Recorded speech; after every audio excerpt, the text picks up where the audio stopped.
दोस्तों, महाभारत काल में ऐसे कई अस्त्र शस्त्र थे जो बहुत ही ज्यादा शक्तिशाली थे। इन्हीं में से 4 ऐसे शक्तिशाली अस्त्र हैं जो आज भी इस धरती पर मौजूद हैं। जी हाँ दोस्तों, आपने बिल्कुल सही सुना। महाभारत काल के 4 शक्तिशाली अस्त्र आज भी इस धरती पर मौजूद हैं, जिसे देवताओं ने छिपा दिया था। देवताओं ने उसे ऐसी जगह पर छिपाया था जिसे चाह कर भी कोई ढूंढ नहीं सकता। नंबर 1, कवच और कुंडल। दोस्तों, भगवान श्री कृष्ण यह भली भांति जानते थे कि जब तक सूर्य से प्राप्त कर्ण के पास उसका कवच और कुंडल है, तब तक उसे कोई नहीं मार सकता।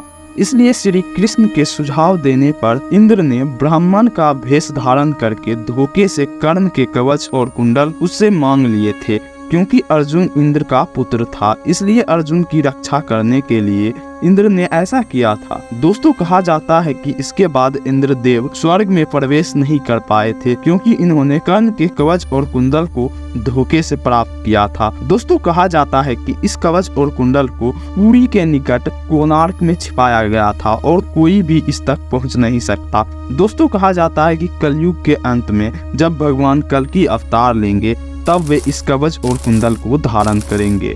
नंबर 2, अश्वत्थामा की मणि। दोस्तों, अश्वत्थामा स्वयं शिव के अंश थे।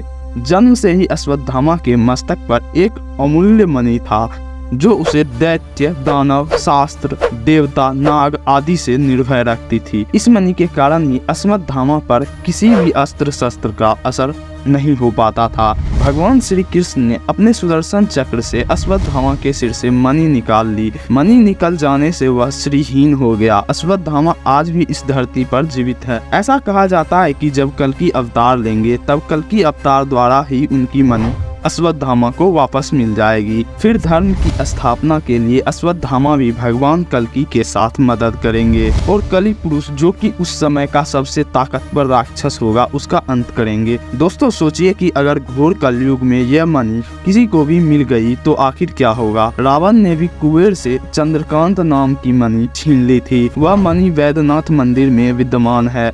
नंबर 3, पांचानी। पांचाने भगवान श्री कृष्ण के संघ का नाम था। महाभारत युद्ध में श्री कृष्ण अपने पांचाने संघ से पांडव सेना को उत्साह का संचार करते थे और इससे कौरवों की सेना भय व्याप्त हो जाती थी। इस संघ की ध्वनि सिंह गर्जना से भी कई ज्यादा भयानक थी। इस संघ को विजय व यश का प्रतीक माना जाता है। नंबर 4, दिव्य धनुष और तर्कस। दधीचि ऋषि जी के हड्डियों से 3 धनुष बने, गांडीव, पिनाक और सारंग। गांडीव धनुष अर्जुन के पास था। माना जाता है कि अर्जुन के गांडीव धनुष के डंकार से सारा युद्ध क्षेत्र गूंज उठता था। अर्जुन को ये धनुष अग्निदेव से प्राप्त हुआ था और अग्निदेव को ये धनुष वरुण देव से प्राप्त हुआ था। पिनाक भगवान शिव के पास था। भगवान शिव ने इस धनुष के द्वारा ब्रह्मा से अमृत का वरदान पाने वाले त्रिपुरासुर नामक राक्षस का संहार किया था।